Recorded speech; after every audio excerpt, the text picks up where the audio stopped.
and welcome to the Hoop Collective podcast. We talk about the NBA, which we're doing on Sunday evening, almost midnight on the East Coast. Joining us from New York City, Tim Bontemps. Hello, everybody. I don't know if you're prepared on your Eastern Conference coverage this year for Charlotte Hornets, because they blasted out of the gate at 2-1, and they're going to be the bulk of the pod today. They should be 3-0. Hornets blew a game I was at on Saturday night against the Sixers. Quentin Grimes, thrilling victory for the Sixers on Saturday night. LaMelo bounced back, though, with a good game on Sunday. And Ryan Kalkbrenner lighting Omaha on fire, emerging as the starter for the Hornets. It's very exciting. Joining us from Dallas, Texas, where he's at the American Airlines Center, where the Mavericks got their first win of the year. A needed victory tonight just to ease everything up, is Ben MacMahon. Howdy, partners. This is we don't have to leave with the Mavericks. They won tonight. Had they not, we would probably dive right into it, but we'll get to them here in a little bit. Yeah, Cooper had another good game tonight, but D'Angelo Russell, as everyone expected, carried them home to a big victory over the Raptors. I think we have to start with look, let's just be honest here. Let's just call it how it is. Let's get the get up headline out and do it for them. LeBron James and Luka Doncic are holding Austin Reaves back. Clearly. Let's just say it. If the Lakers averages 51 when Luka doesn't play this year.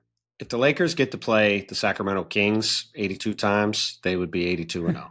You took the Kings pretty early in the wins pool pod there, buddy. I mean, pretty early. I think I took them 22nd, and they should have been lower than that. They were an abomination watching this game in the second half today. Austin Reaves got whatever he wanted, but I don't know how the Kings are going to stop anybody this season. Well, the Kings right now are still complaining about the free throws that the Lakers got. I'm not sure. Yeah, hey, guess what? Here's what I watched in the second half. I watched in the second half the Sacramento Kings let the Lakers do whatever the hell they wanted on offense the whole time. Now, Austin Reaves hit some crazy shots, and he was unbelievable. Like, he was hitting pull-up threes, step-back threes. He scored 51 points on 22 shots. Yeah, I mean, he was great, but they were just giving up open pass to the basket. Zach LaVine was taking crazy, terrible shots. He had 32 points. He took several horrible shots in the fourth quarter. Unless they have Keon Ellis out there, they don't have anybody who can stop the ball. Domantas Sabonis got worked on an offensive rebound for a dunk by DeAndre Ayton down the stretch of the game. I just don't, watching that game, I don't see how they're going to guard anybody with DeMar DeRozan, Zach LaVine, and Domantas Sabonis. Well, they're not playing together. They're not, and they're not. Which is why they gave up 130 to the whatever the score was to a Lakers team without Luka and LeBron, and had Austin Reaves turn into the Human Torch. Well, now, DeAndre hold on. I'm just going to say this. I do recall the USWB going tinkle tinkle, Wendy, when you declared that Austin Reaves could be an All-Star this season. Now, is Austin Reaves going to have a lot? Hold on. Is he going to have a lot of 51 point, 11 rebound, 9 assist performances? Perhaps not, but this did not come out of nowhere. First couple games, the man averaged 25.5 points and 10 assists. Austin Reaves, I'm 58% shooting, by the way. Austin Reaves is living up to Wendy's hype, not just tonight, but so far this season.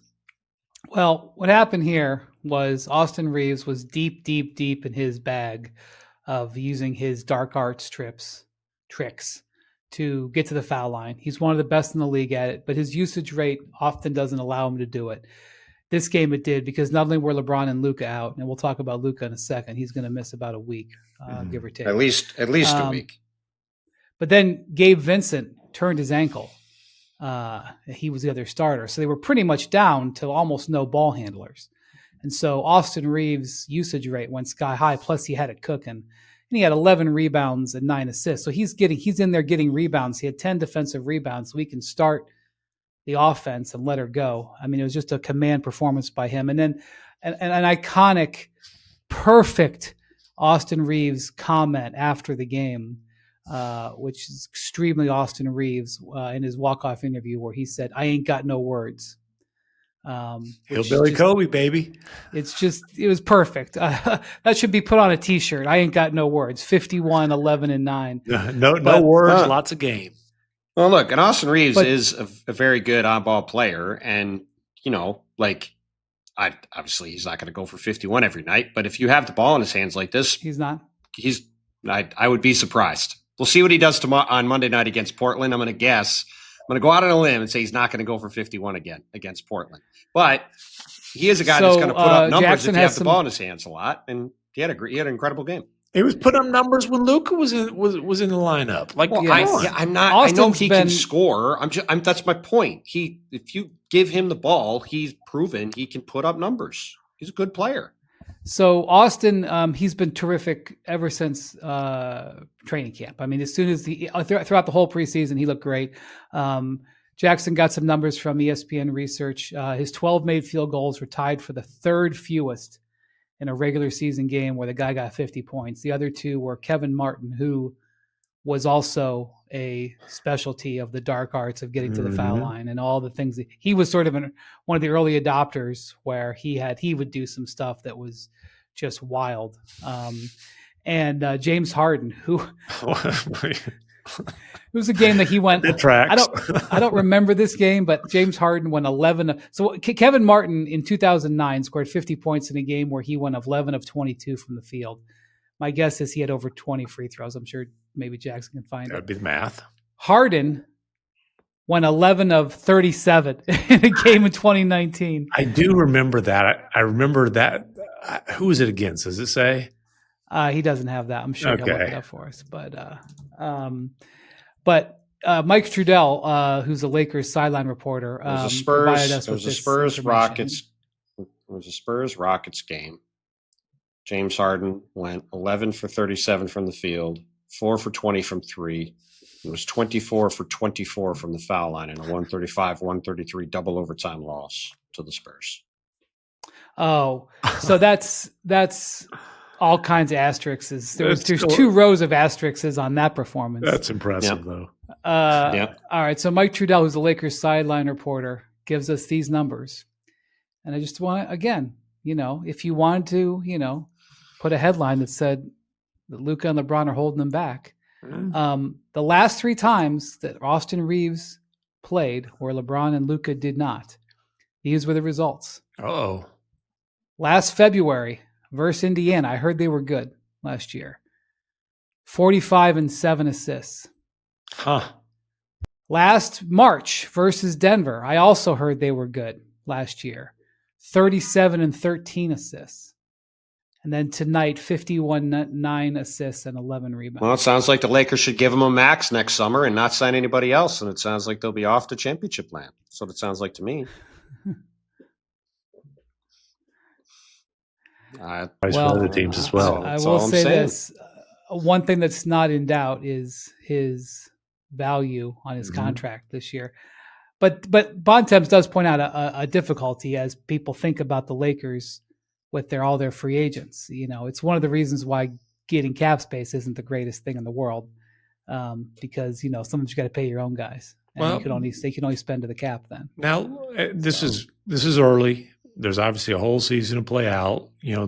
Can Reaves not do this because this is ridiculous, but can he consistently be an elite number 2 guy? Can he play at an all-star level all season long?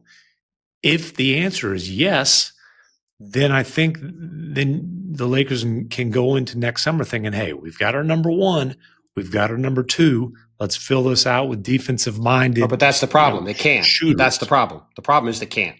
Why? That's the problem. Because if you pay Luka Doncic $60 million, whatever they're paying him, and if they have to pay Austin Reaves a max, they're not going to have any cap space left over. Well, in a vacuum, what do you do about that?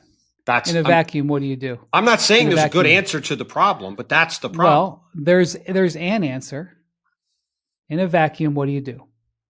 Well, you're going to turn this into a trade LeBron pod. That's what we're going to do. No, I'm not turning into the pod. I'm just saying that's exactly what you just did. That's exactly what you just did. We're really doing this off of one game against the Kings, the first weekend of the season. Nope, 3 games. I'm telling you that I think Austin Reaves can be an all-star this year. The only reason I think he might not be is if the Lakers don't win enough to get 2 all-stars. Is Austin Reaves one of the 16 best Americans in the league? He was tonight. Has been so far this season. I'm just saying, is he? Because that's the new rules. Perhaps. We'll see. We'll see what he does. Well, if look, it's 3 games, but if 3 games are a sign of things to come, then potentially. Well, yes. Again, if they play the Kings every game the rest of the year. Look, here's what I would say. If I'm Austin Reaves and his agent, no, hold on. In all seriousness, if I'm Austin Reaves and his agent, this is a gigantic week for him. It's a real opportunity for him to try to establish himself as a guy who should 100% get a max deal next summer, right? That's what this season, in a lot of ways for Austin Reaves, this season's about how much money can he prove he deserves to get next summer. He had a bad playoffs. There was a lot of questions coming out of that series against Minnesota about just how much should he get paid next summer. Austin and his camp was immediately turned down the extension from the Lakers, as they should have. It was not realistic for him to sign for 4 for 89 or whatever the number was. But look, he had an incredible game. That when they offered it was, hey, no, of course, as a courtesy, here's the offer. Of course. He had an incredible game tonight against a god awful defensive team. Monday night, they're playing Portland, who has Drew Holiday, who has Toumani Camara, who has Donovan Clingan at the rim. They're an excellent defensive team. They obviously played tonight. They lost to the Clippers across town. If he goes out and scores 35 on Toumani Camara and they win again Monday night, that's another one to file away for next summer. Minnesota, we'll see what happens with Anthony Edwards. He left the first quarter of tonight's game with a hamstring injury. He might not be playing Wednesday. Tightness is what they called it. Not an injury. It takes a lot to knock Ant Edwards out of a game. That was that was worrisome. You leave a game and can't come back with a hamstring issue. It's usually not something you're immediately going to bounce back and play from. Hopefully Ant is back right away. And then they've got Memphis, who obviously has had all these injury issues and has had a very up and down start to the season on Friday. And then Miami, who's off to a decent start on Sunday. But with Luka out, with LeBron out, with a pretty limited roster around him, they've got 8 or 9 healthy players at the moment. This is a huge opportunity for him. And if he does average 35 and 9 assists this week and they go 3-1, that's something they're going to be able to point to next July and say, hey, if you sign Austin Reaves, you're getting an all-star caliber player. You should give him a max and go get him if you're Brooklyn or if you're one of these, Utah, one of these teams that's going to have money next summer that could use a on-ball guy who can generate, whatever you said his numbers are so far, MacMahon, 25 and 8 a game.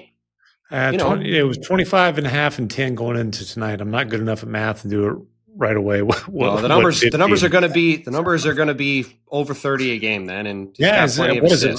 Like 34 and double figure assists per game so far. Yeah. I love Bontemps' spin.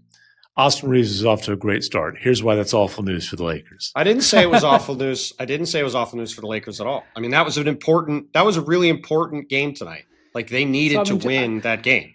I want to really lean into this. So after the game, they were talking to Austin. They asked him if that was the most points he's ever scored in a game, and he said no.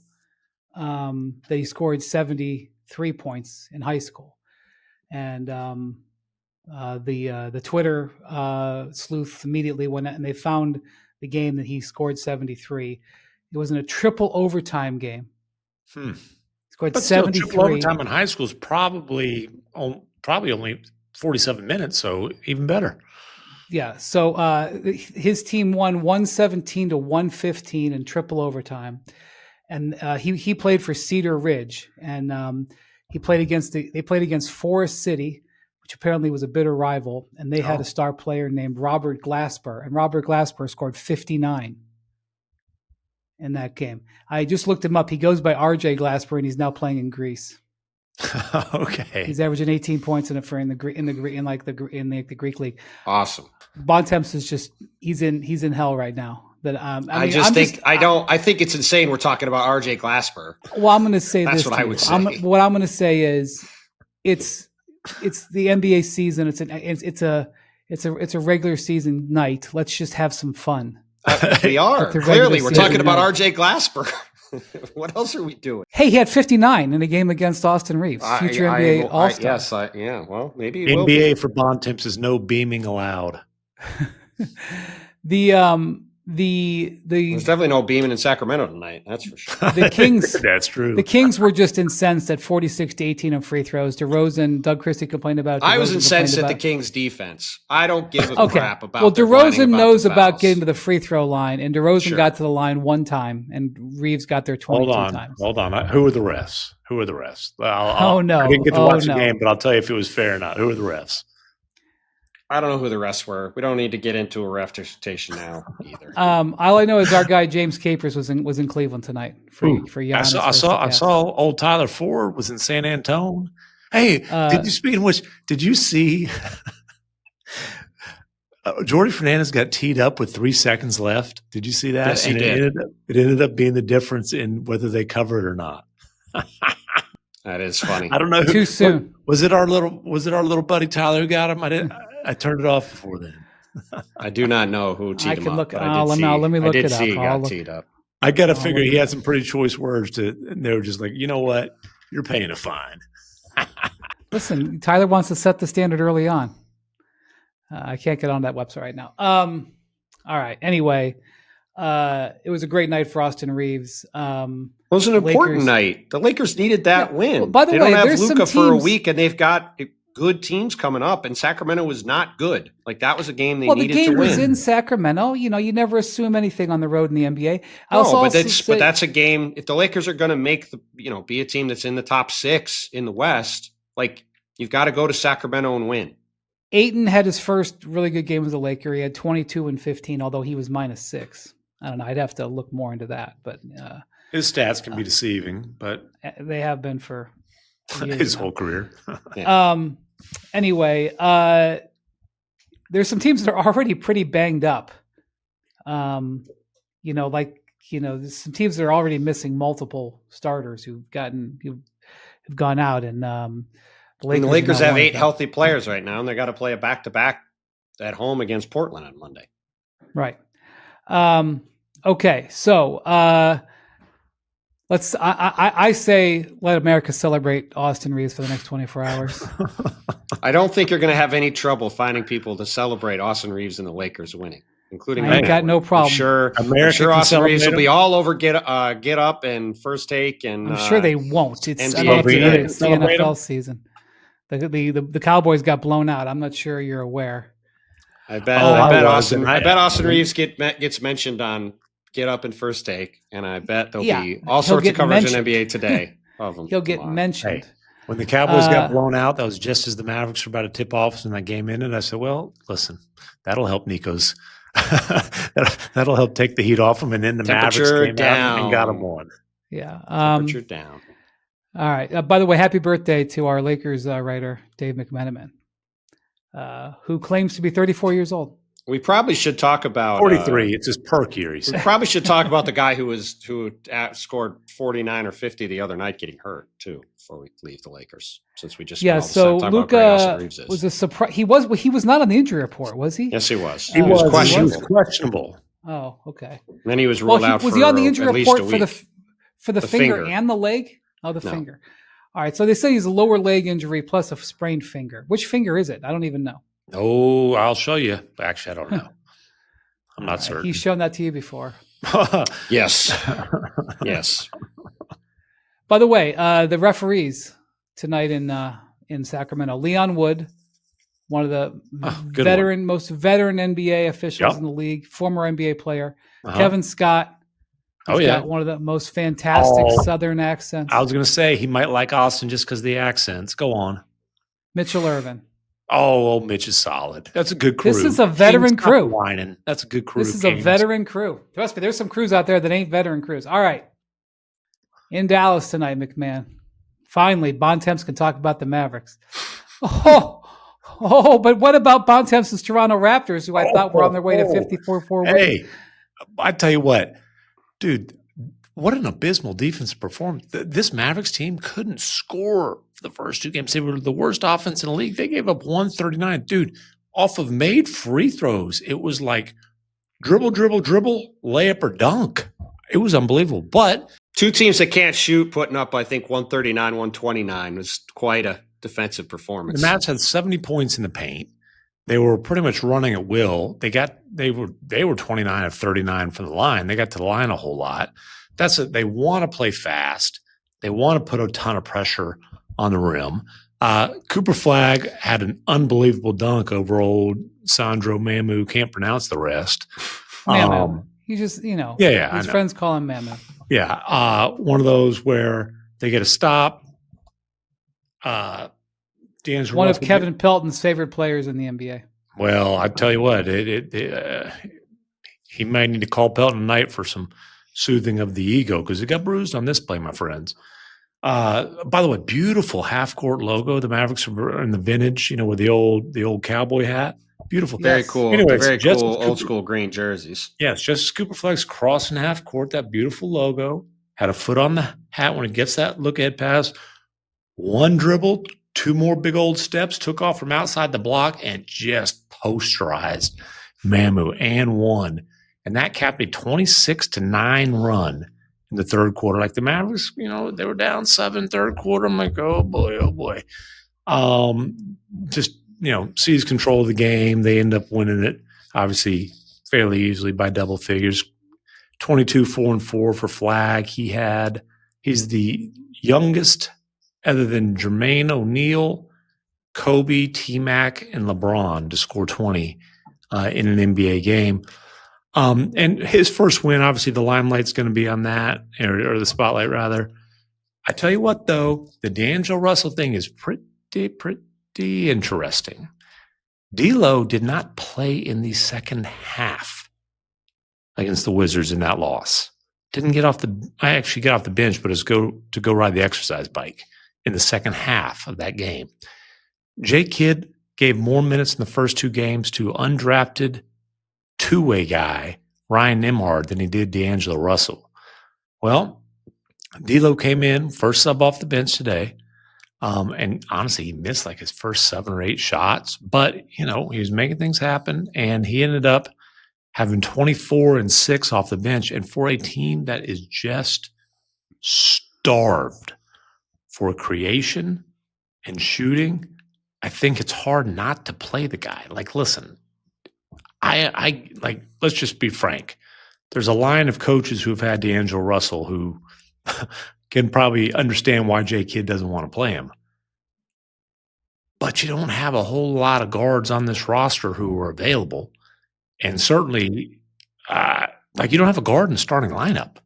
I mean, not starting to make sense. We've talked about that. The Cooper Flagg experiment at point guard is what they should be doing for the long term. But to not play him, given their lack of creation, doesn't make any sense. And look, if he doesn't have it in a game and you want to pull him at some point, fine. That's fine.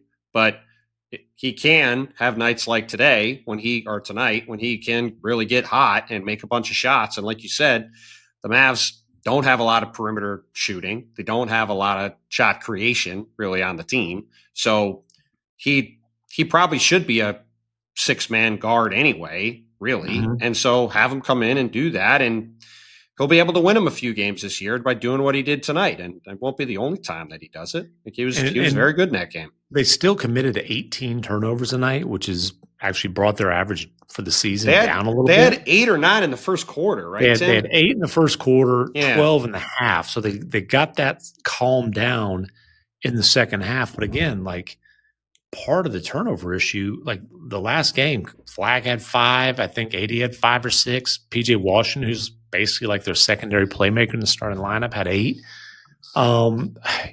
I think J. Kidd's just going to have to play D'Angelo Russell. He's the only experienced guard, and by guard I mean ball handler on the roster. I'm not counting Klay Thompson as a guard.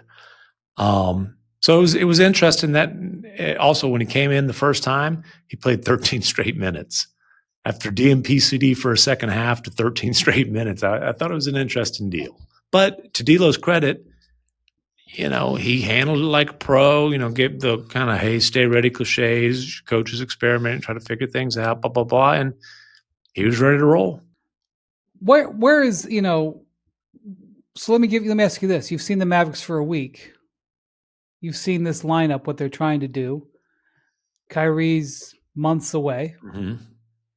At best. What do you think about this team? I think that's, obviously, look, tonight they scored a lot of points. I don't anticipate that happening again tomorrow night against Oklahoma City. I think it's going to be a struggle for this team offensively, and they have to get out in transition. They have to get to the line a lot because, like, if they are trying to grind out half-court sets, there's just not a lot of playmaking, but ball handling and shooting, and those are three pretty important things in terms of being able to score in the half court in the NBA. And look, all things considered, for an 18-year-old kid, despite the fact they're 1-2, Cooper Flagg is off to a very good start. I agree. You just have we got to keep expectations for him reasonable. Kobe Bryant averaged 7.6 points per game when he was 18. Tracy McGrady was a fringe rotation player. Even LeBron shot 41.7%. Garnett was not a speaking of difference maker. Speaking of Kobe Bryant, staff from Jackson, Cooper Flagg joins Kobe Bryant as the only players to have 20 points and no turnovers in a game before turning 19, since turnovers became a stat in the 77-78 season, which is not a bad stat. I was talking to a Mavs assistant, and they basically said, hey, if Cooper ends up averaging like 14, 7, and 6 and, making plays defensively like he does, then that's going to be a really, really good rookie season for a kid who doesn't turn 19 until I think it's December, whatever it is. It's December something. Yeah. The fact that he's already a solid starter in the NBA at this age is remarkable. I just think to expect him to, as a point guard, a position that he's never played, to consistently put up big numbers and drive winning, that's asking a whole lot. I think the Mavericks, I've said it all along, I think they're probably a play-in team in the Western Conference. If Kyrie is back, then suddenly and by back, I mean if Kyrie can return to form by the time the play-in rolls around, then suddenly that solves a whole lot of issues in terms of shot creation and ball handling and playmaking and shooting and all those kind of things. And then I could see them being dangerous, but I think it's going to be tough for this team to score for most of the season. Well, they should be an awesome defensive team, right? They're gigantic. They play a lot of very good defensive players. They should be able to control the glass in a lot of games. They should be able to get to the line a lot in a lot of games. I mean, Anthony Davis has always been a guy who's gotten to the line a lot. They ought to be able to do those things. And if they have a good to very good defense, that's a baseline of being a decent team. Now, again, there's probably going to be plenty of nights when they can't hit anything from the perimeter and they're struggling to score, and those nights could look ugly. But on any night where they're hitting shots, they should be a good defensive team just about every game. So they haven't been yet, is what I would say there. And look, if they're not going to be a good defensive team, then they're going to stink. Well, because they're not going to be a good offensive team. But they have the defensive talent and size to be a good defensive team, and they should be. The supersized lineup comes with defensive challenges as well.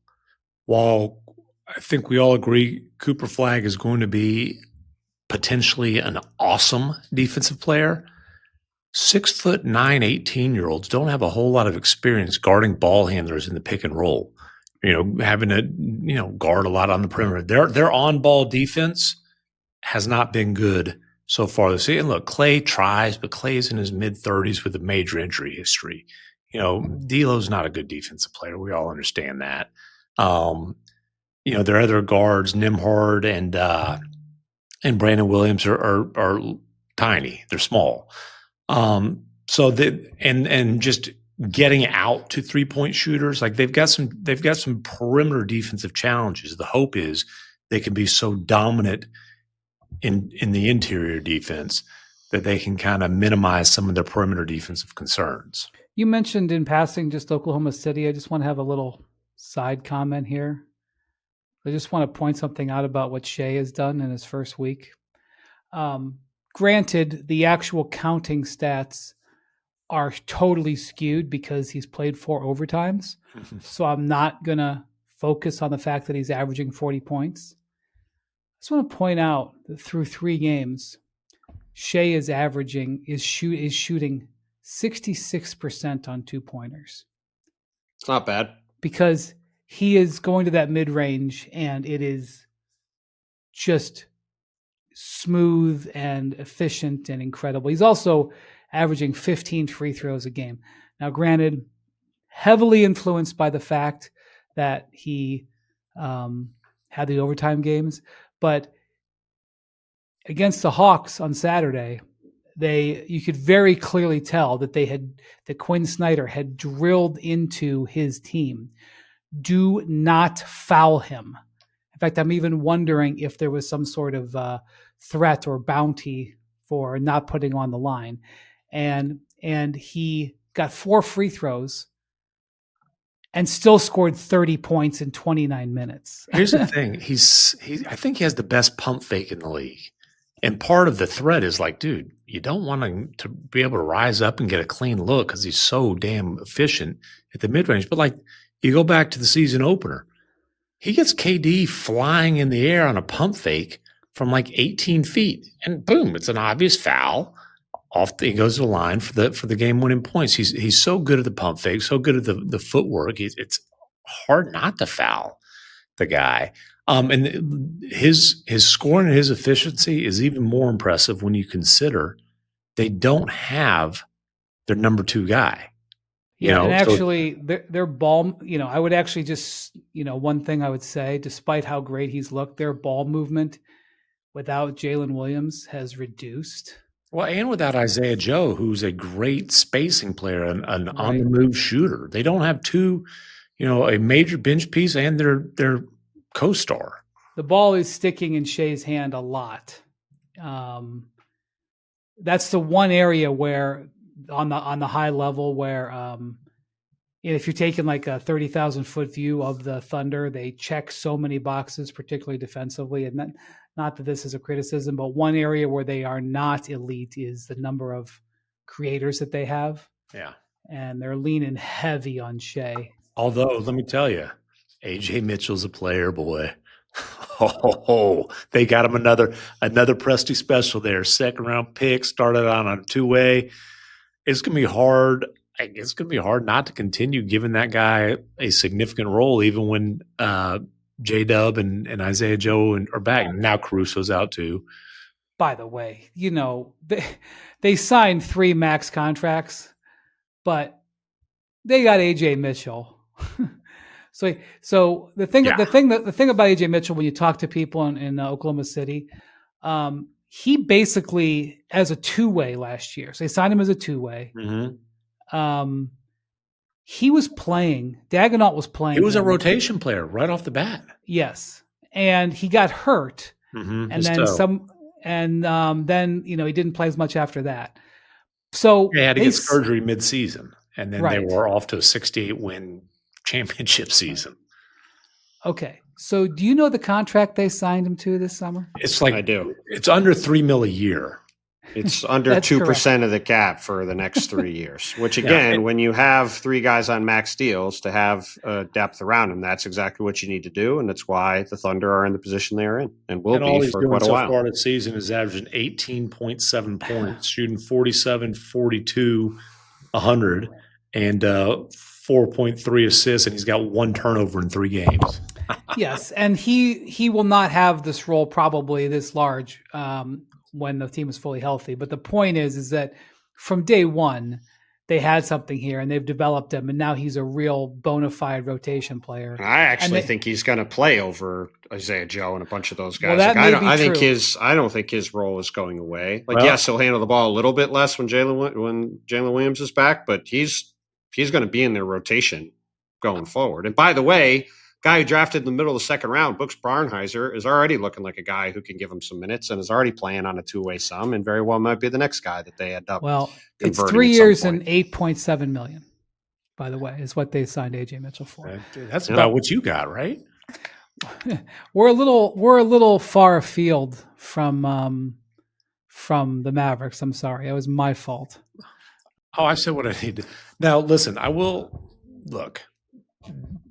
The first 2 games were quite a disaster here. Let's just be straight up. Like, as much as we raved about Wemby, they got blown out by 33 against a Spurs team that went, had to scrap to beat the Pelicans a couple nights later and tried to blow it against the Nets today. Was down in the fourth quarter against the Nets after having a big lead. So, and then the Mavs lost on Friday to the Wizards. So not a great first few days. Yeah, sure. And there were Fire Nico chants in both those games, just in case you were wondering how fans feel. Like every time they lose, there's going to be cries to fire the general manager. And honestly, man, when I got to the arena today, it felt pretty hot.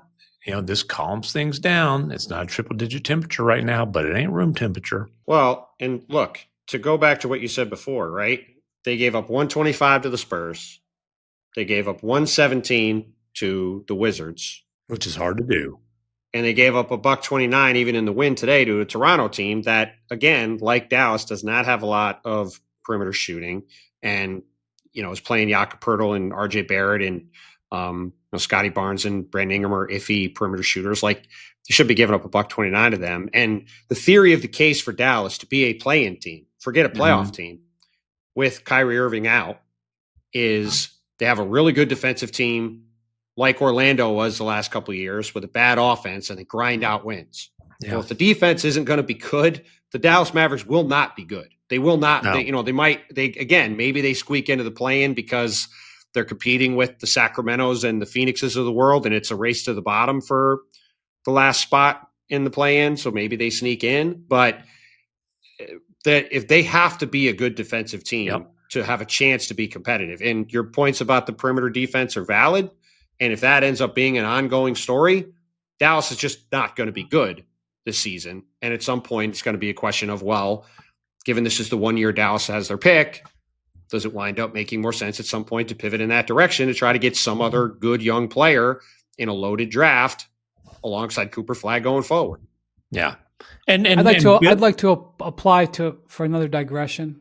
Okay. Go. It's your podcast. Do whatever you want, bro. Because you mentioned Victor. I just want to point out that today they beat the Nets. Victor got 15 free throws, which was his career high. Wow, I didn't realize that was his career high.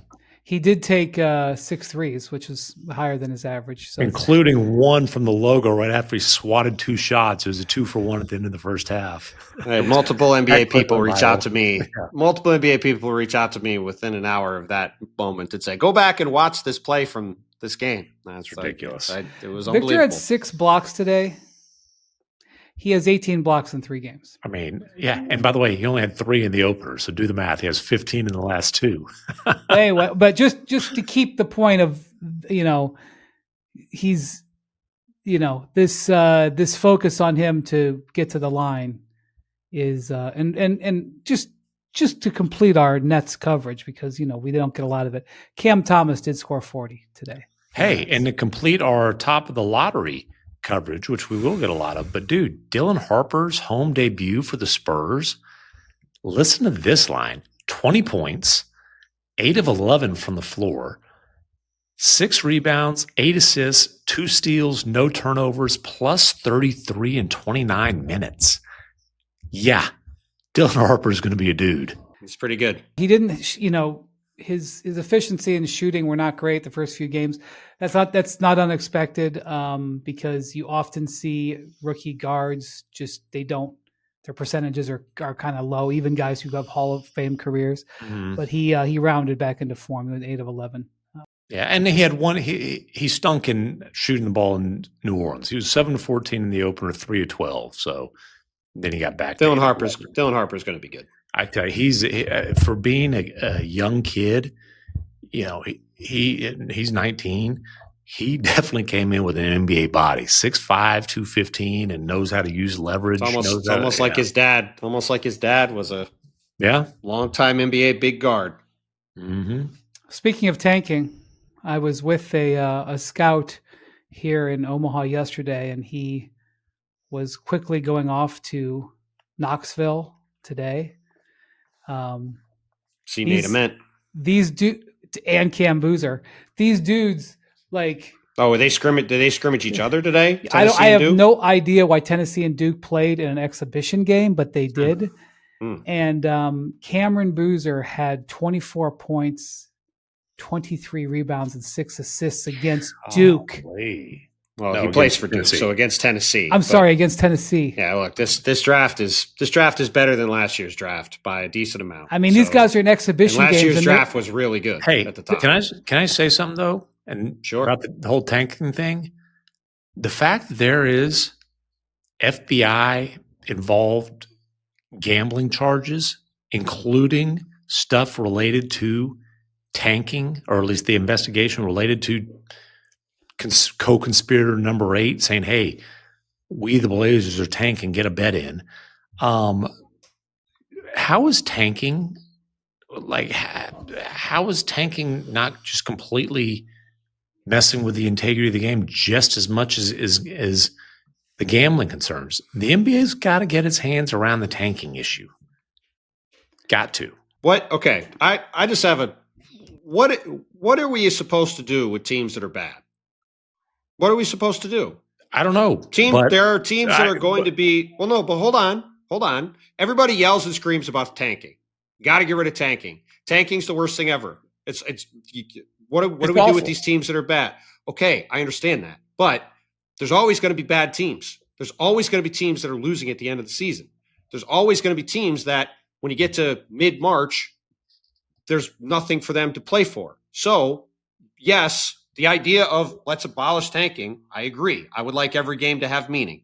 What is the solution? Well, I do like what is the fix? And I don't know who came up with the idea. You guys might, and I also don't have the details in front of me. But something I know the idea because I think I know who came up with it. I think I know what you're about to say. Okay, the late season stuff where the wins count benefits you from a lottery perspective. I like that idea. And I don't have the details in front of me, but you've got essentially to make that idea losing not good strategy. Essentially, that idea would be at some date on the calendar, it would flip from losses counting towards your ping pong balls to wins counting towards your ping pong balls. What date that is to be determined. I do think that's a very interesting idea, but again, my only point was not really anything towards you, but when people yell and scream that we have to get rid of tanking, give me an actual solution. I think that is an interesting potential solution that we could use. But in general, the NBA has done a lot of things to make it even harder for bad teams to get better. And this past year, we had a lot of teams hoping to get Cooper Flagg and Dylan Harper and some VJ Edgecombe in the draft. And they went to a Dallas team that was a disaster last year, a Philly team that was a disaster last year, and San Antonio that had Victor Wembanyama and Stephon Castle the prior 2 years. So, it's Europe sport has a lot. They've figured out a lot of things on American sport. Europe sport figured it out. It's just American sport can't do what European sport does because the Europeans got to figure it out. Why are you saying sport over and over again? Because we're not going to say sports. No, because he's international. He's I know. Be worldly. But the answer is relegation, but that's not happening. European sport, if we're doing that, also has the same 3 teams win every year in every league, which people I will get mad say about too. Also they've got ridiculous amounts of gambling. Yes, there's been all kinds of gambling scandals. Sport.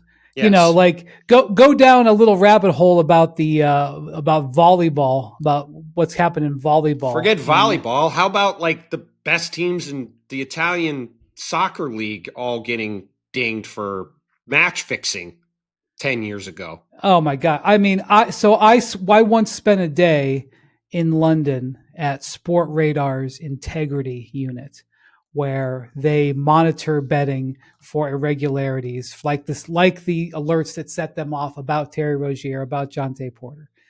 And you go into the guy who was the executive director's office, and they've got a hall of fame of stuff that they've identified in betting patterns, and none of it is American sports or the NBA. It's the African soccer leagues are, you could do a 17-part documentary on what's gone on there.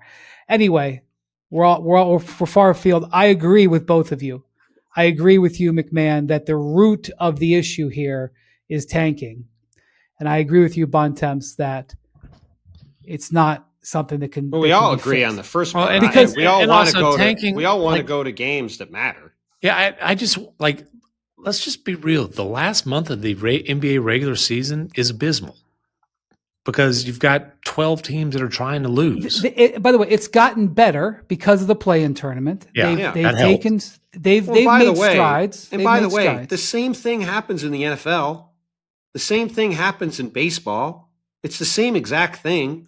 Like especially, I mean, in baseball, it's gotten to the point where you have, some of these teams winning 45 games because in baseball, there's no lottery. If you have the worst record, you get the number one pick and you get the most draft pool money.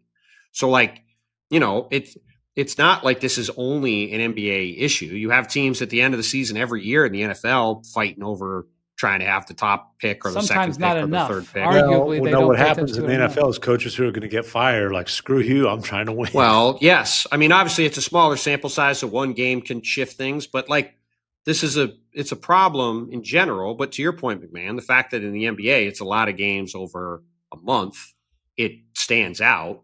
And unlike in baseball, in basketball, one player can shift things so dramatically that you're going to be prone to this being an issue. But yeah, if people are going to complain about it, just come with an answer. Wins count towards ping pong balls for those teams. Whatever. After the All-Star, whose idea is that? Give credit to who came up with that originally. I don't know if it's publicly known who gave credit for it, but I know who it was. Oh, well, Yeah. whoa. No, Hey. Okay. I'm not sure it's supposed to be known who. I got you. Bontemps is That's smarter all. than everybody. No, that's not it. I'm gonna try And to. that's true, but look also it that's up. not it. Yeah. It's not true. The Celtics lost to the Pistons in a game that was a 6-point game, but Detroit actually Boston was ahead by I think 10 in the first quarter, so it wasn't from start to finish. But Detroit led comfortably throughout the second half. I think they were up by almost 20 in the third quarter. Boston is 0-3, and I'm seeing some reaction like, "Oh my gosh!" Like the Celtics might not make the conference finals this year. And I'm like, you think? I'm Jaylen Brown had 41 points today. Like Jaylen Brown having a 40-point game and the Celtics losing a road conference game is what I thought this was going to define the Celtics season. I think like what we're going to see today is going to happen 25, 30 more times. The Celtics, a lot of people had the Celtics in the playoffs this season. And I would say through the first, have to make it in the East. Well, I would just say through the first 3 games of the season, like it remains to be seen how good the Sixers are. We'll talk about them probably in a bit, but they were in a obviously back and forth game with them at home that they lost. I know they lost the Knicks by 10 on Friday. I was at that game. That was not a competitive game. The Celtics were not really in the same league as the Knicks. And again, today, Jaylen Brown scored 41 and on relatively good efficiency. And the Celtics were down 10 to 15 points for a large chunk of the game to Detroit, who again, pretty good team. Fine team, but good. No, well, yes, but my point is like the Celtics look a clear level below the Pistons, and the Pistons are probably going to be 5th or 6th in the East. Of course they are. Yeah. Well, I think a lot coming into the season. I think they pushed the Knicks to the brink in the playoffs last year, like as a really young team. Yes, they're probably going to finish somewhere between 4th and 6th in the East, and the Celtics don't look nearly as good as them as of today. And coming into the season, I think the perception of the Celtics was they were going to be a team pushing to finish in the top 6 by a lot of people. They were still going to be good. They still might, but they're probably a play-in team. Well, we'd also did a lot of praise lavishing on the old Hawks and Magic, and a week into the season, they haven't quite lived up to it. Well, I understand, but I would say if you look at this Boston team, Bulls are red hot though, baby. Those undefeated Chicago Bulls. They are on their way to 39 wins. I can feel it. On the way to 82, as far as my math goes. But they've got 3 guys in Jaylen Brown, Derek White, and Peyton Pritchard who you can regularly count on to score, and to some extent, Anthony Simons off the bench. They have very little scoring outside of that, and I think you're already starting to see that. early on here. And Jaylen Brown's already dealing with a hamstring issue. Yeah. Like, if he misses any time, they're going to be really hard up against it to score. And look, I wrote a story with Jamal on the Pacers and the Celtics at the start of training camp, and how both these teams were going to come into the season trying like hell to compete and be as good as they can this year, and they're not looking at it like a gap year. And they both had pretty tough starts to the season schedule-wise, and they've both competed. Like the Pacers played Minnesota today and were competitive in the game, ultimately lost. Of course they were. That's who they are. Well, they got blown out in Memphis, but they did take OKC to 2 OTs. Exactly. And they're down all three of their point guards, and like they got a bunch of injuries. Like what they said about Nembhard's shoulder, by the way. They just keep saying he's out as far as I've seen. There hasn't been any update. Obi Toppin got hurt during the game today as well. So I just do wonder. It is worth monitoring them early, I think, to see how their seasons go. And if at some point does reality set in for either of those teams who will continue to compete. And I'm not saying either one of them is going to win 20 games. They're both going to be competitive teams and try to win games. But, you could just see the limited options that the Celtics have outside of their top couple guys. And they're, it's going to be a struggle against a lot of these solid teams, even in the East. Yeah, I think they'll be a pretty competitive team at home. On the road, a lot of times they're not going to have the better team, and it's going to show up. That's what it's like to be in the middle in the NBA.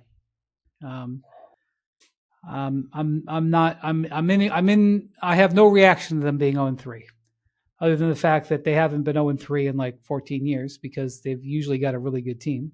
They don't happen to have a really good team this year.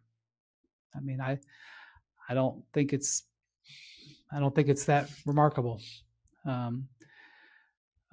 But I do think the 76ers might have a good team, and the might is the key. And Embiid looked better in his second game. Bontemps, you were at on Saturday. Yeah, he clearly came out. Obviously, he went 1 for 9 in that first game. Didn't make any shots in the paint. There was much to do about it. He's playing on a 20-minute limit in these games, and he clearly came out from the start of this game Saturday determined to be aggressive and take shots and get himself into the game. Now, it was helped by the fact that Omaha's own Ryan Kalkbrenner was guarding him, and Kalkbrenner had a solid game, but Ryan Kalkbrenner trying to get out to the three-point line to guard Joel Embiid was not something that was really going to work very well. So he got to step into a bunch of early open threes and early open jumpers and get himself going. But, look, I'm still not really sure what to make of Embiid. Like, his shot is really good still, and obviously he didn't make jumpers in the first game, but like he's going to make jump shots, and he's still a guy who can fill it up. He had 20 points, 20 minutes against Charlotte. He only had a couple rebounds. He's still not he's not playing with quite the same level of force, particularly defensively. So I'm curious to see where that lands, but I still think he's going to be able to give them 20 to 25 points a game when he's playing, especially assuming when the 20 minutes is, I think, the most important stat. And that he was grumbling about that because, like, if your minutes limit is 20, like you're either really short stints or, as he said, you're basically done near halftime. So, like, what's the plan on ramping that up? Well, I asked him about that after the game, and he said, I argue against the minutes limit every game. And left it at that. I said, okay. I think the way Nick Nurse handled it in the second game is the way I would handle it, and just play him in normal stints until he's done and then figure it out after that. Yeah. Just so you could get in a better rhythm. And it looked like Embiid was in a better rhythm. But like we've talked about before, what's clear about this Philly team is they're giving the ball to VJ Edgecombe and Tyrese Maxey. Can we just talk about their guard rotation in general? Well, yes. That's what I'm getting to. They're going to give it to those two guys, and they're going to run. And they've got Quentin Grimes coming off the bench. They don't even have Jared McCain back yet. He's going to be coming off the bench soon too. And they're going to be flying up and down and getting up threes and trying to create turnovers. And when Paul George is back out there, which should be, I think, sometime fairly soon. And when Embiid is out there, they get in the half court, their offense bogs down. I think those guys can help them there. But otherwise, I think it's going to be try to keep up because they're not slowing the pace down to have those guys to play at those guys' pace. That seems pretty clear from the way the preseason went and the way this first week of the season has gone. They have a very clear pathway to have a successful team, whether Embiid plays 20 minutes, 30 minutes, or no minutes. The last part I'm not going to quite agree with because successful? The 0 minutes. They need Embiid to be able to give them production on a nightly basis to be a good team. I agree. Define success for the Sixers too. Like what team do you like better? Do you like the Celtics roster that they got, or do you like the 76ers without Embiid? Because I think the 76ers got 5 or 6 really good players. Here's what I would say. I would say the Sixers more or less didn't have Embiid in the first game of the season, and it came down to a shot at the buzzer. Like I think if Joel is giving them nothing, I think they're about the same. Well, if they gives them nothing for 3 months, then okay. But I'm saying there's a pathway forward with him having limited minutes. Well, you asked which team do I like better. I think we saw Wednesday, the first game of the season, he was 1 for 9 and was bad, and it was a toss-up game. Like he asked, but he didn't really want you to answer. Clearly not. Well, I just think the Sixers got a lot of good players. That's my surface level analysis. They have very good perimeter depth. They have absolutely no size inside. Yeah. Like Dominic Barlow, who's bounced around as a two-way guy, is an interesting young player. He's an overtime elite guy. He was in San Antonio and Atlanta. He started the first 2 games as a two-way. He then got a laceration on his arm. He's got to get a procedure done. He's going to miss a couple games. They then went to Jabari Walker, Samaki Walker's kid, who's also on a two-way. Like Paul George, I think when he comes back will be their starting 4. But, Andre Drummond got exhumed. He had his best game as a Sixer by a mile, played the final 16 minutes of the game and literally saved the game for them against Charlotte. Looked for sure like they were going to lose to Charlotte. Again, just a reminder that maybe the Sixers have some issues if they're going to lose at home to Charlotte. I'm not picking them to win the East. I'm just telling you, like there was one point though when Drummond had a 2-foot putback that he shot like 8 feet. It's been known to happen. A lot of his rebounds are his own misses. The Sixers have some very interesting young talent, and they can have a system that they can run every game, regardless of if those guys are playing. And they have a style of play. About. Right. But what I would say is I don't know how effective that style is going to be unless Joel in particular is able to give them 24 to 28 minutes of solid play. Yeah. I think it can be good enough to get in the playoffs in the East, but not to be a threat unless Embiid is a force. If you tell me Joel can play – no, I was going to say, if you tell me Joel can play 28 minutes a game and do what he did to some degree on Saturday against Charlotte, they can be a decent team because they're going to score a lot. The guards are going to score, and you would like to think his mobility at the rim and inside will be better as the season goes along. But like at minimum, you can see that I think I would almost say they moved into a new era of the team, and you've got the 2 young guards that are the center of what they're doing, and they're building a style of play that fits those guys. And then the rest of the thing, including Joel, including Paul George, works around that. And if Joel's healthy and can give them stuff, it makes them be a decent team.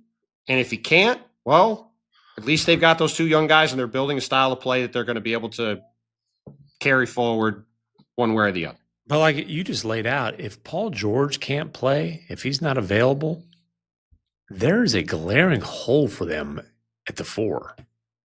Yes. A glaring hole. I mean, there's even a hole at the 3.